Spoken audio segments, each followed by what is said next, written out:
ایسے بچوں کے ساتھ ہمارا رویہ کیا ہونا چاہیے؟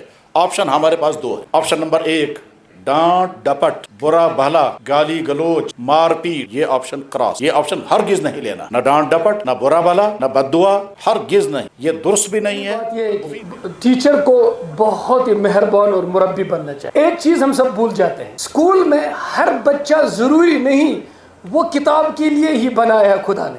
یہ ضروری نہیں آپ کا بچہ کتاب پڑھنے، ایگزام کرنے، پی ایچ ڈی کرنے ہی خدا نے بنایا. ہو سکتا ہے وہ کسی اور فیلڈ میں اللہ نے اس کو ماہر بنایا. ہر دل عزیز ڈاکٹر نذیر احمد زرگر صاحب کے بھی، اور دوسرا ہماری جو مہمان خصوصی ہیں وہ ہے مفتی نذیر احمد قاسمی صاحب. ایک یہ کہ میں نے بہت کوشش کی ہے کہ میں اپنے کلاس روم میں بہت انصاف کروں اپنے بچوں کے ساتھ، لیکن بہت ایسے لمحے بھی گزرے ہیں جب مجھے اس بات کا احساس ہوا کہ میں نے بچوں کے ساتھ انصاف نہیں کیا ہے. اور وہ جو چیز ہے، وہ جو لمحے ابھی بھی کھٹک رہے ہیں. اور میں بہت عرصے سے یہ بات کسی کو کہنا چاہتا تھا، لیکن کیونکہ آج ٹیچرز کانفرنس ہے تو یہ سوال میں مفتی صاحب سے کہنا چاہوں گا. اور دوسرا سوال جو ہمارے ڈاکٹر صاحب جو ہیں انہوں نے کہا تھا ایجوکیشن بیانڈ ڈگریز، لیکن اب مسئلہ یہ ہو چکا ہے کہ یونیورسٹی میں بچے آنے کے لیے تیار ہے ہی نہیں، یعنی وہ ڈگریز بھی لینے کے لیے تیار نہیں ہے. تو اس ضمن میں ہماری تھوڑا رہنمائی فرمائیے. ایک ریسنٹلی ہم نے ایڈورٹیزمنٹ کیا تھا یونیورسٹی میں ایم اے کے سلسلے میں، تو ایک بچے نے لکھا تھا میں تو کوئی مسالے کا کام کرنا چاہوں گا، کیوں ضرورت ہے مجھے جو ہے کہ میں یونیورسٹی میں جاؤں، کیونکہ ہم نے ایجوکیشن کو ایک یوٹیلیٹی کے طور پر ایک سمجھا ہے. تو اس میں بھی ہماری رہنمائی چاہیے. سوال میرا یہ ہے کہ اس وقت سماج پہ جو دنیا میں جو مسلم ورلڈ ہے اس پر جو اثر ہے وہ ہے کارل مارکس کا، ہیگل کا، اینجل کا، نیچے کا، ڈارون کا، سیگمنڈ فرائڈ کا، ڈینیل ڈینٹ، کرسٹوفر ہیچنس، ان لوگوں کا اثر ہے. تو دوسری طرف جو ہمارے استاد ہیں یہ پڑھاتے ہیں اسکولوں میں، انہی کا اثر بس یہی پڑھایا جاتا ہے. اور ایک طرف یہ ہے کہ ہمارے جو علماء کرام ہیں اللہ ان کو سلامت رکھے، یہ دارالعلوم میں، مدرسوں میں یہ پڑھاتے ہیں کلاسیکل علم، تفسیر، حدیث، فقہ وغیرہ. لیکن اب معاملہ یہ ہے کہ یہ لوگ سمجھتے ہیں جو یونیورسٹیز میں پڑھتے ہیں، یہ سمجھتے ہیں کہ یہ دقیانوسی زمانے کے لوگ ہیں. وہ ان کو سمجھتے ہیں کہ یہ گئے گزرے ہیں، ایتھیسٹس ہیں. تو اس وقت سماج میں تھوڑا گیپ ہو چکا ہے. اب برجنگ کیسے ممکن ہے؟ اس میں استاد کا کیا رول ہونا چاہیے اور اس کے لیے کیا نصائح ہیں، ہم کیسے کریں؟ السلام علیکم. آپ کے سوال کا جواب پہلے میں ڈاروین صاحب سے لوں گا مستعار، اور آپ کو جواب دوں گا. ڈاروین کہتے ہیں جہاں بھی لائف کے لیے سارا ایٹماسفیئر، سرکمسٹانسز تیار ہو جاتی ہیں، وہاں ایک دم لائف ایرپٹ ہو جاتی ہے، زندگی نمودار ہوتی ہے. اس کا مطلب کیا ہوا کہ چھوٹے بچے کو تربیت کیسے دیں. ہمارے ہاں اکثر یہ معاملہ ہے کہ مورلز آر کاٹ ناٹ ٹاٹ. بچے کو نہ کتاب دو، نہ چلا کر اس کو باتیں بٹھانے کی کوشش کرو. بچے کو مورل بنانے کے لیے ماں باپ کو ترین اور بہت ہی حساس اب سیشن شروع ہونے جا رہا ہے، جس کے صرف 25 منٹس رہ گئے، لیکن اس میں بڑا ڈسپلن کا مظاہرہ آپ کو دکھانا ہے سب کو. اس کے لیے یہ کوشچن آپ سے لیے جائیں گے. جو مائکس اویلیبل ہیں نذیر صاحب، میل سے لیں گے ڈائریکٹ کوشچن، آپ ایڈریس کریں گے کن کو آپ کوشچن کر رہے ہیں، اور فیمیل سے لیں گے ان کو دیا گیا آلریڈی پرچہ، تو وہاں سے ہمارے پاس آن پیپر کوشچن آئے گا. لیکن اس میں یہ خیال رکھیں کہ جو کوشچن اونلی اور اونلی ایجوکیشن ریلیٹڈ ہو، اور کوئی مسئلے کے ریلیٹڈ ٹیچنگ لرننگ پروسیس جو بھی آپ کی ہے، جو بھی آپ کی چیلنج سے آپ پوچھنا چاہتے ہیں، اور ایڈریس کیجیے کن کو کیجیے. تو باقی کوشچن انٹرٹین نہیں کیے جائے گا. فقہی مسائل، نماز کے ریلیٹڈ مفتی صاحب کریں گے، اس وقت وہ ٹائم نہیں ہے. یا ہمارے آنریبل ایم ایل اے صاحب ان سے آپ ایڈمنسٹریٹو کوشچن پوچھیں گے. سڑک کے بارے میں وہ کوشچنز یہاں اس وقت اس سٹیج پہ انٹرٹین کوئی نہیں کیا جائے گا. اونلی ایجوکیشن ریلیٹڈ وہ کوشچنز لیے جائیں گے. آپ ڈاکٹر نذیر صاحب سے کیجیے، ایکسپرٹ ہے، یا مفتی صاحب سے کیجیے، یا ہمارے مہمان حیدرآباد سے آئے ان سے کیجیے. آپ ایڈریس کیجیے. تو جو بھی کوشچن کرنا جائے گا وہ آن مائک کوشچن کرے، میل سے، فیمیل سے آن پیپر لیا جائے گا. وہاں ان کے پاس آلریڈی والنٹیئرس ہیں فیمیلس میں سے، وہ وہاں تک پہنچ جائیں گے. کوشچن وہ لکھ کر بھیجیے. آپ میں سے جو پوچھنا چاہیے وہ پوچھ لیجیے کوشچن. ان ٹائم کم بچا ہے، 25 منٹس ٹوٹل ہے. السلام علیکم ورحمۃ اللہ وبرکاتہ. جی حضرت، میرا سوال یہ رہے گا، چونکہ یہاں پہ آپ کا سوال کن سے جی کن سے آپ ایڈریس کیجیے. یا تو مفتی صاحب بھی دے سکتے ہیں اور ڈاکٹر نذیر صاحب بھی، تو میں سے جو بھی. سوال یہ ہے کہ چونکہ ہم مسلمان ہیں اور علم نافیہ کی بات جو ہوتی ہے، علم نافیہ جو اکثر ہمارے دعاؤں میں بھی ہیں، اللہم انی اسألک علما نافعا.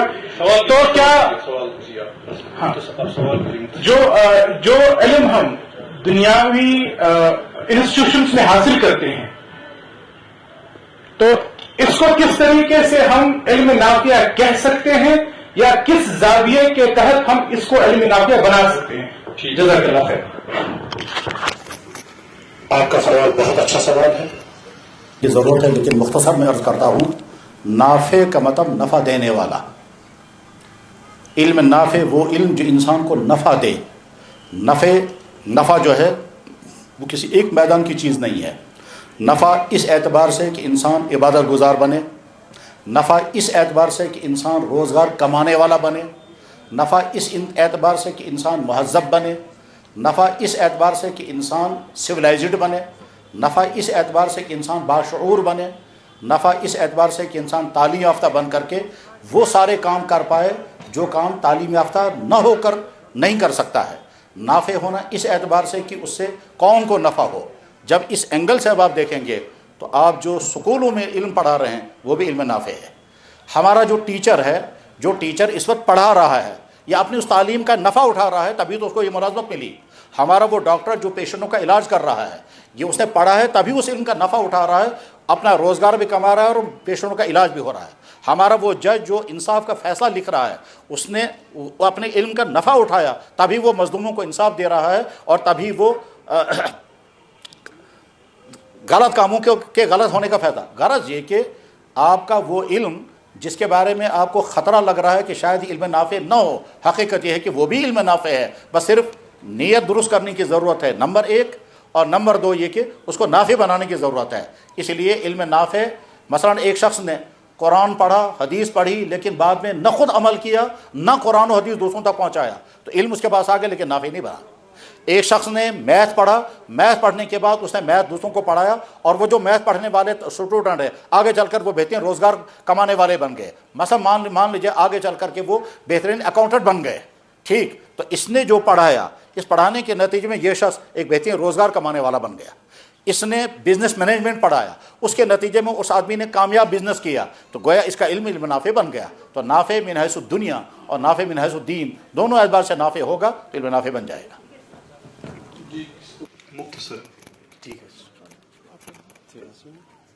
السلام علیکم ورحمۃ اللہ. میں دونوں سوالوں کو سمیٹنا چاہوں گا ایک ہی سوال میں، اور ایک سوال ہمارے ہر دل عزیز ڈاکٹر نذیر احمد زرگر صاحب کے بھی، اور دوسرا ہمارے جو مہمان خصوصی ہیں وہ ہے مفتی نذیر احمد قاسم صاحب کے لیے.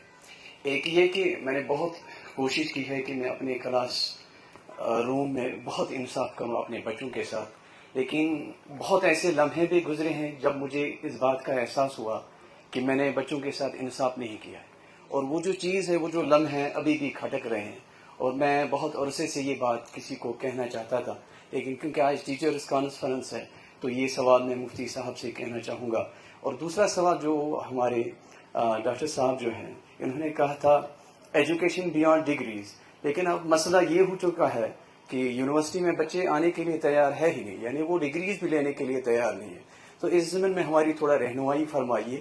ایک ریسنٹلی ہم نے ایڈورٹیزمنٹ کیا تھا یونیورسٹی میں ایم اے کے سلسلے میں، تو ایک بچے نے لکھا تھا میں تو کوئی مسالے کا کام کرنا چاہوں گا، کیوں ضرورت ہے مجھے جو ہے کہ میں یونیورسٹی میں جاؤں، کیونکہ ہم نے ایجوکیشن کو ایک یوٹیلیٹی کے طور پر ایک سمجھا ہے. تو اس میں بھی ہماری رہنمائی چاہیے. بہت شکریہ.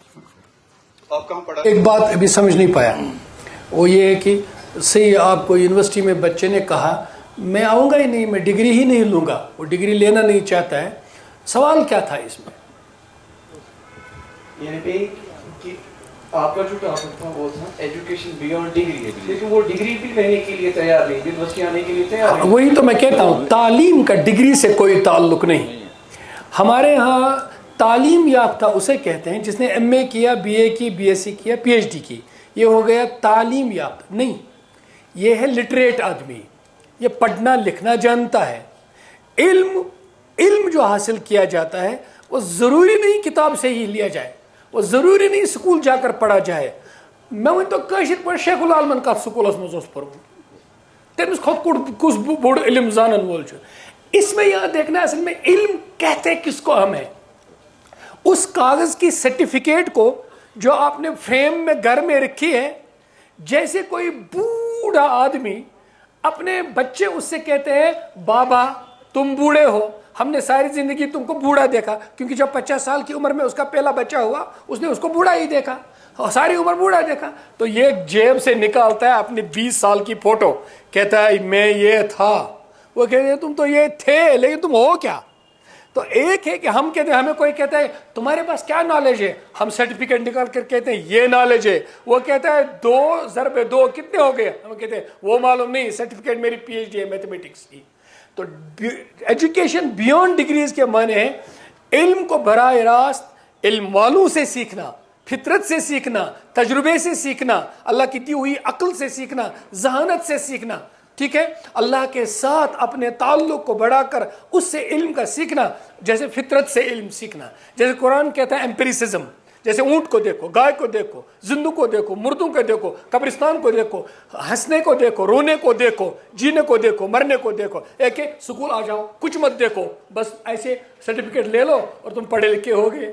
تو وہ پلاسٹک کا اس قسم سنتھیٹک، آرگینک نہیں. بس 2 چیزیں، ایک ہے آرگینک، ایک ہے سنتھیٹک. آرگینک جو فطرت بناتی ہے، سنتھیٹک جسے ہم تھوڑا سا یوں بناتے ہیں، مصنوعی ہوتا کچھ نہیں ہے، کاغذات ہوتے ہیں اس کے جیب میں. تو اسی لیے اب لوگوں کو وہ چیز نہیں ملتی. جائیں گے کہ یونیورسٹی کیا کرنے جائیں گے؟ ڈاکٹر صاحب نے آپ کے سوال کا جواب نہیں دیا، اسی بات کو میں دوسرے لفظوں میں عرض کرتا ہوں. یہ حقیقت ہے کہ آج کا دور مادیت کا دور ہے. اس مادیت کے دور کے معنی یہ ہیں کہ تقریباً ہر شعبے کی منزل ہے پیسہ کمانا. اس لیے تعلیم میں بھی تصور یہی آ گیا.